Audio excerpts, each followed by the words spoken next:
Ladies and gentlemen, the entire production staff and technicians on Dragnet wish to thank the American Weekly and the television editors of the various newspapers which distribute the American Weekly for voting Dragnet the best mystery drama on television for 1951-1952. Our deepest thanks for this fine recognition. The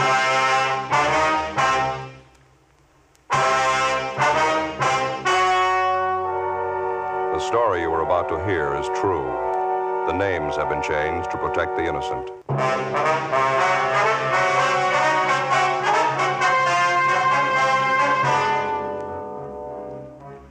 You're a detective sergeant. You're assigned a juvenile detail. An 8-month-old baby is stolen from its mother. It's the third case of child stealing reported in less than 3 weeks. There's no lead on the suspect. Your job, get him.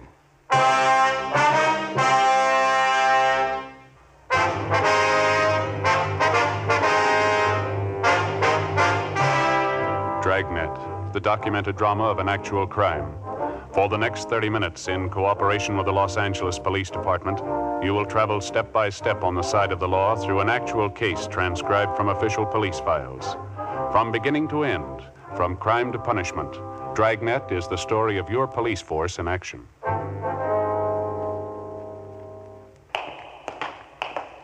It was Wednesday, June 18th. It was warm in Los Angeles. We were working the day watch out of Juvenile Division. My partner's Frank Smith. The boss is Captain Stein. My name's Friday. It was 6:30 p.m. when we got back to 1335 Georgia Street, second floor, the squad room. Hi, been waiting for you. Hi, Captain. How's it going? Any sign of the baby? No, not yet. We're doing everything we can. We haven't got a lead to our name. Lousy thing. How's it stack up? Anything like the last 2 cases? Yeah, quite a bit. Same neighborhood, same general M.O. We checked with just about everybody in the vicinity. No one saw the baby taken. Happened about 10 o'clock this morning? 10:15. This Mrs. Donaldson drove down to the neighborhood shopping center to do her marketing. She had the baby in a bassinet in the back seat of her car. Baby boy, 8 months old. She pulled into the parking lot right behind the market, left the baby asleep in the car. She went in to do her shopping. When she came out, the baby was gone. How long was she in the market? She told us about 20 minutes. We talked to a half a dozen people who drove their cars in and out of the parking lot about that time. They couldn't help me. They didn't see anyone loitering around. How about delivery trucks? They usually unload supplies at the back door, don't they? Already checked on that. We talked to the driver of a bread truck. He was making a delivery about that time. He couldn't help us either. The mother, Mrs. Donaldson, she's the only one who came up with anything at all. It's not much, but it's better than nothing. Yeah? Well, when she parked her car and got out to go in the market, she noticed a woman sitting in the car parked next to hers. When she came back and found her baby was gone, she noticed that this woman's car was gone, too. Mrs. Donaldson described the woman for you? Yeah, she was middle-aged. She had gray hair. That's all she remembered. How about the car the woman was in? It was a green sedan. That's the only thing Mrs. Donaldson could tell us. She's not even sure of that. And there's no one else around the market that remembered the car, huh? Well, if there is, we haven't found him. We covered the whole neighborhood, Skipper. Talked to everybody we could. Got us nowhere. Smoke, Captain? Oh, thanks. You, Joe? Yeah, thank you. I got a light. Okay. Captain? No kickback yet on the broadcast. The old points you got out on the baby? No, nothing. Up to now, it's a carbon copy of the last 2 jobs. No suspect, no motive. Mrs. Donaldson can't think of any reason at all for it. No, not a one. Her husband's a teamster. They don't have much money. She couldn't think of any friend or relative who might possibly want to take their baby. The baby normal, in good health? Yeah, perfect. It's got me. This makes it about 1 a week. Just about. Martin baby was taken on the 5th. The Andrews baby was taken on the 12th. Both of them recovered in 24 hours. Nothing wrong with either of them. Sure doesn't make sense. Must be a psycho case of some kind. I think we can go along on that. This one happened near 8th and Dinehart, that right? Yeah, same neighborhood as the other two. About a 12-square-block area there. How about that lead you had on the old man out there? Did you exhaust that? Yeah, the old gardener? We double-checked him this afternoon. He wasn't anywhere near the market when the Donaldson baby was taken. How about the other 2 people you had your eye on? Either of them anywhere near the scene at the time? Neither one of them, Skipper. Both clear. How's it stand now? Well, we're doing everything possible. Dean Bergman went over the Donaldson car for prints.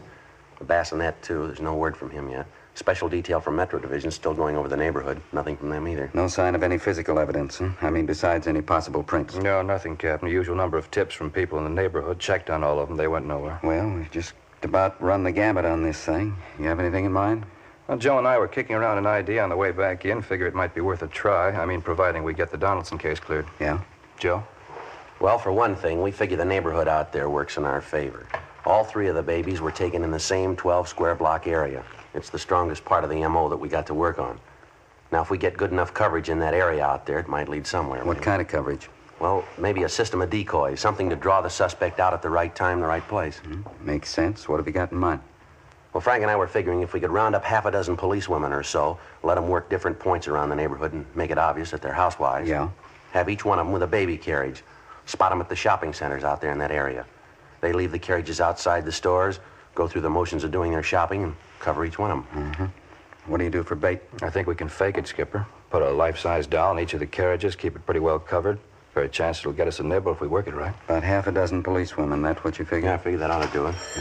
Excuse me. Yeah. Juvenile Division, Captain Stein. Yeah, that's right. Uh-huh. How's that? I see. Mrs. Bolger. Yes, ma'am, I understand. How's that? Yes, ma'am, if you like. All right, thank you. Goodbye. Queer one. Yeah? Either one of you contacted Mrs. Marion Bolger the last month or so? No, it's not familiar to me. How about you, Frank? Don't recall the name. Why? Bolger. That was her on the phone. She wants to be investigated. Says she wants to prove to us that she's not involved in any of these child-stealing cases. How do you spell that name? Marion Bolger, B-O-L-G-E-R, Ewing Street address. No, I never heard of her. What's the pitch? Got me. She kept saying she's got to have her name cleared. She's innocent. Kept insisting she didn't steal the Donaldson baby. Well, we didn't say she did. We don't even know the woman. You're going to. Check her out. We ran the name Marion Bolger through R&I, but there was no previous criminal record on her. 7:25 p.m. Frank Smith and I left the office and drove out to the Ewing Street address to interview the Bolger woman. Before we called at her home, we checked with some of the neighbors. Most of them had a favorable opinion of her. They described her as a pleasant woman, slightly eccentric. The only complaint was that the Bolger woman was very fond of children and that she kept most of the youngsters on the block well supplied with cake and candy, despite repeated objections from the youngsters' parents. Other than that, they seemed to like her. 8:05 p.m., Frank and I called on Mrs. Bolger, and she ushered us into a neatly furnished living room. She was an older woman, possibly in her early 60s, dark brown hair streaked with gray. It's the honest truth, Sergeant. Anybody who really knows me would tell you I wouldn't do a thing like that. I love children. I want all of them to be happy. I wouldn't steal anybody's Just a baby. minute, Mrs. Bolger, please. Something we'd like to get straight. I don't care how it looks. I don't care what they say. I didn't do it. I didn't steal those other two babies. I didn't steal the Donaldson baby either. How'd you know the Donaldson baby was missing, ma'am? It just happened this morning. The evening paper. The whole story's in there. It's the first I knew about it, so help me when I got my evening paper. Please, Sergeant, you got to believe me. All right, now try to take it easy, ma'am. What gives you the idea that we're accusing you of taking those Well, you babies? haven't yet. Not in so many words. You're thinking about it, though. I know that. You've been told. How do you mean, told what? You know what I mean. All those stories going around about me. Just because I like children, because I enjoy them, I understand them. Just because of that, they try to make me out a witch or something, trying to say I took those poor little babies. All right, just a minute, ma'am. Who said you took the babies? Down at the store this afternoon. I heard them. That grocery clerk and that silly Mrs. Murdoch. They laughed about it. Tried to make out there's only fooling. Well, I knew better. They weren't fooling. They meant it. Accusing me of such a terrible thing. I just don't know when I've been so upset. Well, now, what grounds would they have for saying anything like that, ma'am? I mean, even if they were fooling. Only because I love children, that's all. People in the neighborhood are the same way. They don't like me. They go around saying things about me. Just because I understand their children better than they do. Just because I know how to treat children. No, I think you got it wrong, Mrs. Bolger. The only complaint your neighbors have is that you treat children too well. A little too much candy, huh? Well, nothing wrong with giving a child candy. Good homemade fudge. I make it myself. Besides, how would you know about that? We talked to your neighbors, ma'am. They had a lot of nice things to say about you. Yes, I just bet they did. Nasty, dirty stories. They've been passing them all over the neighborhood about me. No, ma'am, you've got it wrong. Just let me show you. Come in here, this way, the dining room. Yes, ma'am. Look at that. Look at that. Yes, ma'am, it's very nice. You see how I decorated the table? Paper streamers all over the room. It is supposed to be a party for the children in the neighborhood. I worked a whole week getting it ready. I made the cakes myself, decorated them too. I made everything in my own kitchen. Candy, sandwiches. Took me a whole week. And they didn't even come. They didn't come. Ma'am? The neighborhood children. It was supposed to be for them. Special summer party I wanted to give them today. They didn't even come. The parents wouldn't let them. Not one of them. It's a crime. Terrible crime. All this good food. Well, now, maybe there was a mistake, ma'am. There wasn't any mistake. I invited the children, 14 of them. Mothers wouldn't let them come. I had everything ready. Little favors for each one of them. Now, look. Ice cream's all melted. Hot cocoa boiled away to nothing. Yes, ma'am. Even the paper streamers are coming down. Such a mean thing to do. Keeping children from a party. Such a mean thing. Well, we don't like to bother you, Mrs. Bolger. Just like to ask you a few routine questions, then we'll let you alone. Anything you want to know, Sergeant? Can you account for your time this morning, ma'am, between 9 a.m. and 11 a.m.? Yes, of course I can. I was right here in the house getting things ready for the party. My friend Aggie Benson was with me. She's a school chum of mine. She was helping me get things ready. Well, then you didn't leave the house at any time this morning, then? No, sir, I didn't. You can ask Aggie. She'll tell you. Do you have a car, Mrs. Bolger? Oh, my, no. I wouldn't know what to do with it if I had one. I never learned to drive. Why'd you want to know? Just routine, ma'am. Well, I guess we better be going, Frank. All right, Jim. And you don't believe those stories, do you? I mean, just because I like children, I'd steal those babies. You don't believe that, do you? No, ma'am. We haven't any reason to believe it. I knew you'd understand. I wouldn't do a thing like that. I just love children, Sergeant. Never had any of my own. Living here by myself. No husband, lonely. Terrible thing being lonely. Yes, ma'am, yes. There's only one answer for it. Children. Big family. It's an old saying. It's very true. Ma'am. When you get to be 63, you want something else to wake up to beside the morning paper. 8:40 p.m. Before we headed back for the office, Frank and I made a thorough check on Mrs. Bolger, her background and her alibi. We found nothing to link her in any way with the child stealings. 9:15 p.m. We got back to the city hall and went directly to Layton Fingerprints, where we met with Dean Bergman. He'd found several sets of prints on the Donaldsons' car and on the bassinet from which their baby had been stolen. Most of them were those of the parents, Mr. and Mrs. Donaldson. Bergman was unable to identify the 2 foreign prints found inside the car. We contacted the officers in charge of the special detail checking the neighborhood where the latest child stealing had occurred. They'd failed to uncover a lead. 7:48 a.m. the following morning. Friday? Morning, Captain. Good piece of news. The Donaldson baby, they just found him. Where? Highland Park area. They found him in a cardboard box. Apparently he's all right. A little exposure. Doctors are checking him over now at Georgia Street. How about the suspect? Any sign of him? Not a trace. It was little or no different than the first 2 cases. Some 21 hours after he'd been abducted from the car in the parking lot at the rear of the market near 8th and Dinehart, the Donaldson baby had been recovered apparently unharmed. The cardboard box in which the baby had been found was gone over for fingerprints. Routine investigation at the scene and in the neighborhood where the child had been found failed to turn up a lead on the abductor. Frank and I checked with Dr. George Hall, who'd examined the child. After that, we talked with Mr. and Mrs. Donaldson. The details of the case coincided almost point for point with the first 2 abductions. The baby had been taken, then recovered in a 24-hour period. Outside of slight exposure, the child was unharmed. Also, like the 2 cases preceding it, something which the child was wearing at the time of his abduction was missing. In the first case, it was a small pink sweater. In the second, a pair of shoes the baby was wearing. In the case of the Donaldson baby, it was a sterling silver ID bracelet with the initials J.D. engraved on it. During the next 5 days, Frank and I ran down every lead we could get our hands on. They went nowhere. Our system of policewomen decoys was put in effect. It failed to get a rise. On the 6th day, Thursday, June 26th, 5:30 p.m., we got word of another child stealing, this time in the Echo Park area. We drove out to talk to the mother, a Mrs. Chester Osborne. Yeah, that's right. I did the same thing I do every morning. Gave the baby her bath, dressed her, put her out in the backyard in her buggy. She usually plays a while, then she takes her nap. And about what time did you discover your baby was missing? I don't know exactly. About 2 o'clock, I guess. Maybe a couple of minutes after. Went out to see how she was, looked in the buggy, and she was gone. Well, it's almost 6 o'clock now, Mrs. Osborne. How is it that you waited so long before you notified us? Just kept hoping it was a mistake, that's all. I went from house to house all over the neighborhood. Went as far as 3 blocks away. I asked everybody. Nobody saw my baby. You don't know what it means to me. The telephone, Mrs. Osborne. Would you answer it, please? Whoever it is, take the number. I'll call him back. Yes, ma'am. Be glad to. Hello. Yeah. Yes, sir. Oh, yeah, Harry. We're here now. This is Friday. How's that? When? I see. Where?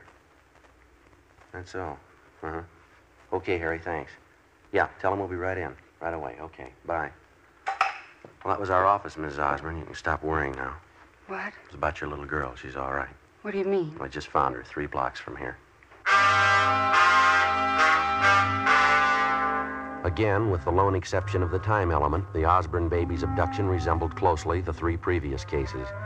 The crime occurred in the same general area. The same general method of operation was employed. And again, outside of slight exposure, the child was recovered unharmed. There was also an article of clothing missing, a pink knitted bonnet. And, as in the previous 3 cases, the suspect had abandoned the baby without detection. Routine investigation by the crime laboratory crew and juvenile officers working the case failed to turn up a lead. During the week that followed, additional personnel for both decoys and stakeouts were assigned to the area without results. Friday, July 4th, 10 a.m. Joe, you busy? What do you got, Frank? Gal by name Mildred Leslie just called in on this child stealing thing. Looks like it might be something. Yeah, what's the pitch? Well, this Leslie girl's employed as a maid for a Mr. and Mrs. Roth, R-O-T-H. She's a stockbroker. She's worked for him a year or so, she says. Yeah. The Leslie girl's an upstairs maid for the Roths. She's been following this baby stealing case in the papers right along. She thinks maybe Mrs. Roth can tell her something about it. Yeah, how's that? Well, the Leslie girl was cleaning Mrs. Roth's bedroom yesterday. She came across a few things stored back in one of the closets. Baby things. Pink sweater, pink bonnet, and a pair of baby shoes. And she says they've all been used. They're not new. Well, a lot of mothers save baby clothes, things like that. No, the Roth woman wouldn't have a reason to. Yeah? She's never had any children.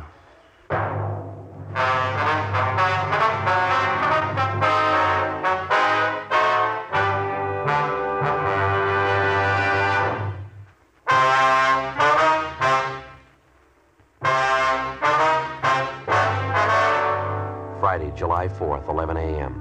Frank Smith and I left the office and drove out to interview Mildred Leslie at her apartment. She told us substantially the same thing she told Frank on the phone. The Leslie girl had been employed as a maid by Mr. and Mrs. Roth for almost a year. She went on to tell us that for the last few months or so, Mrs. Roth, who was a fairly prominent clubwoman, had been acting peculiarly, and that Mr. Roth was worried about her. According to the Leslie girl, he'd consulted a doctor several times about his wife. As for the articles of baby clothing, they'd been found stored back on a shelf in Mrs. Roth's bedroom closet. The Leslie girl told us that she happened to find them while cleaning and dusting Mrs. Roth's bedroom. Each of the articles she claimed she saw seemed to tie in directly with the child stealings. A pink sweater, a pink bonnet, a pair of baby shoes. Identical items of clothing had been taken from each of the previous abduction victims. After we left Mildred Leslie, Frank and I got to a phone, called the record bureau, and had them make a run for us on Mrs. Roth. She had no previous criminal record. 1:20 p.m. We called Mr. Roth at his place of business, but the office was closed because of the 4th of July holiday.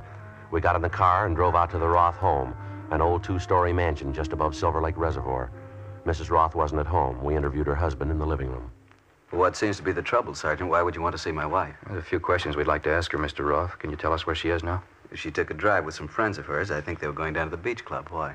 Well, we're investigating a juvenile case, Mr. Roth. We think maybe your wife can give us some information on it. Well, I'm sorry she isn't home. It's too bad you didn't call this morning. She didn't leave until after 11. She'll be home later tonight if you care to call back. You're sure it's not something I can help you with? Well, yes, sir, maybe you can. I'd like to ask you a few questions about your wife's activities the last month or so. Well, how do you mean? Some of the social work she does with the club? Not quite, Mr. Roth. You said you were from the juvenile division. Is it something regarding her work with the underprivileged kids? Her club does quite a bit of that, you know. Afraid I don't know too much about it, though. No, sir, it's not that. Well, I don't think I understand. What is it about? Well, Mr. Roth, we want you to understand that this is merely a routine investigation. We don't want to offend you in any way, but we have some information that we've got to check out. What do you mean? What kind of information? Well, there's been a series of child stealing cases the last month or so. We're the investigating officers on it. Maybe you read about them in the papers? Yes, I have, but what would my wife have to do with that? You think she has some information for you? She didn't say anything about it to me. Yes, sir, I think she can help us quite a bit. I don't know exactly when she'll be home. I don't have any place to contact her. I do know the club's taking a group of children to the Coliseum tonight, the big 4th of July fireworks display, you know. Yes, I see. I'm going to meet my wife there tonight. Maybe I could give her a message for you, tell her to contact you. All right, fine, Mr. Roth. There is something that you can do for us right now, though. Yes? Would you take us up to your wife's room? I'd like to have a look at it. Take you to her room? I don't understand. What for? Well, like we told you before, sir, it's a routine investigation. I think if you take us to your wife's room, I think we can clear the whole thing up now. It probably won't be necessary to bother you tonight. Well, I certainly don't understand, but come along if you like. The Doris's room is right at the head of the stairs. Thank you. Certainly has me baffled.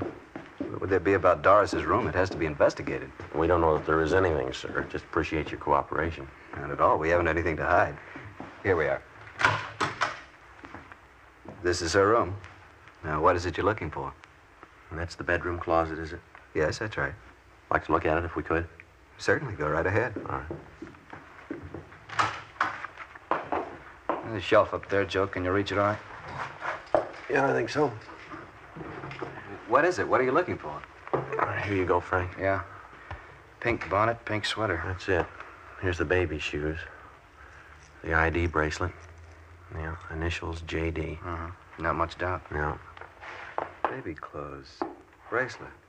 Never seen them around here. How'd you know they were here? Well, we weren't sure that they were. But I'd never seen them before. What are they doing in Doris's room? Why would she have them? I have to talk to her about this. Yes, sir, so do we. After finding the evidence in his wife's bedroom closet, we continued to interview Mr. Roth. We briefed him on the details of the case and explained about the articles of baby clothing. He was very cooperative, but he found it hard to believe that his wife was responsible for the abduction of the babies. He told us that early in their marriage, his wife did have a child which died shortly after birth. Complications left her unable to have any more children. When she found out about this, it resulted in Mrs. Roth having a nervous breakdown, but apparently she recovered completely. Roth went on to tell us that his wife was very fond of children and that she devoted a great deal of time to social work, caring for underprivileged children.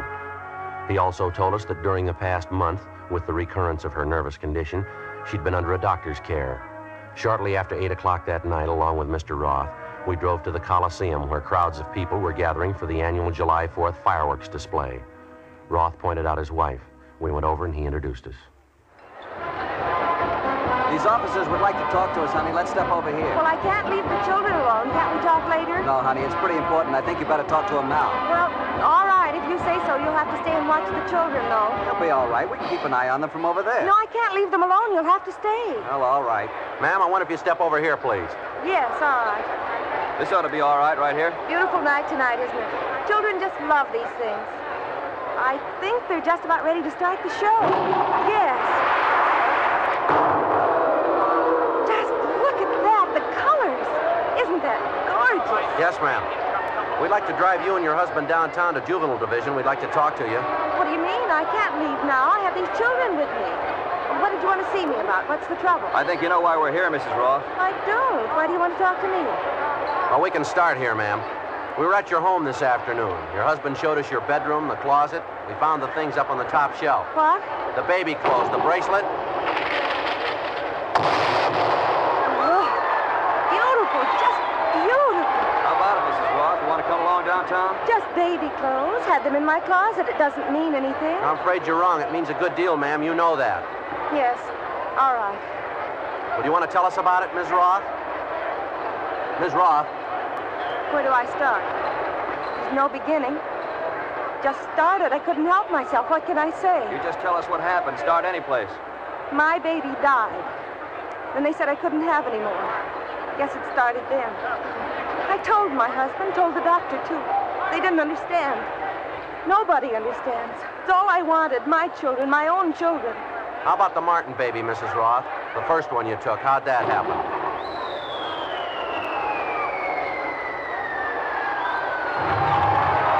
Look, another one. Purple, white, beautiful.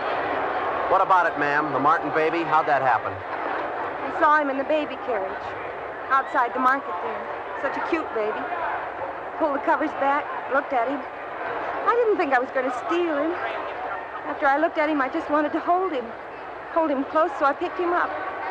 You understand, don't you? Yes, ma'am. He was such a sweet baby. Could have been mine. I kept on holding him. Then I started to put him down, back in his carriage. I couldn't. What do you mean, ma'am? I couldn't put the baby down. It was just like mine. It was mine. I can't explain it. I took the blanket from the buggy. I put it around him. I walked away. Nobody knew. It was my baby. Yes, ma'am. Would you go on? Oh, my head. Terrible headache. It's so hard to tell you. I couldn't even tell my husband. I lied. I'd take the baby and stop overnight at a motel. I'd tell my husband lies. I couldn't let him know. Well, you knew you were doing wrong, didn't you? Yes, I knew it. Not when I was taking the baby, though. Not when I picked them up. Not when I held them in my arms, held them close. It didn't seem wrong. Most natural thing in the world. I just pretended. I'd pick the baby up and I'd hold it close. It was my baby. All of a sudden, it was my baby. Later on, I had to stop pretending. The baby wasn't mine. I had to give it back. Isn't that wonderful? Look, streamers, a shower of stars. It's marvelous. Why'd you abandon the children, ma'am, without notifying anyone? I knew they'd be found. I made sure of that. I always put them someplace where they had to be found. Terrible headache. You don't know what it's been like. I couldn't tell anyone, no one. Yes, ma'am. You about ready to go now? All right. If I could only explain it to you. I mean, having a baby, then losing it. You don't know what it's like. No one will ever know what it's like. No one. You took 4 babies, ma'am. Yes. How about their mothers?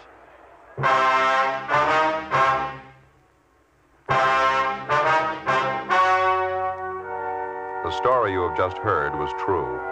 The names were changed to protect the innocent. On October 10th, trial was held in Superior Court, Department 88, City and County of Los Angeles, State of California. In a moment, the results of that trial.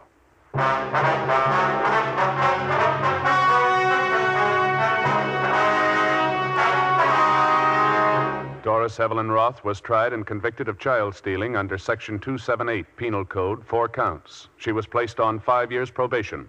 One of the terms of probation required that she would be under strict supervision of a competent psychiatrist.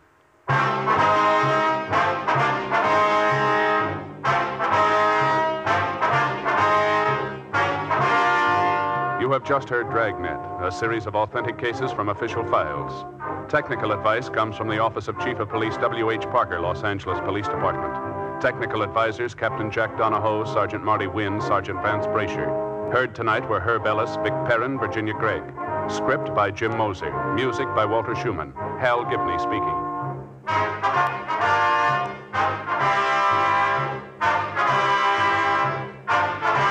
King-size Fatima, made by the same people who make popular Chesterfield cigarettes, has brought you Dragnet, transcribed from Los Angeles.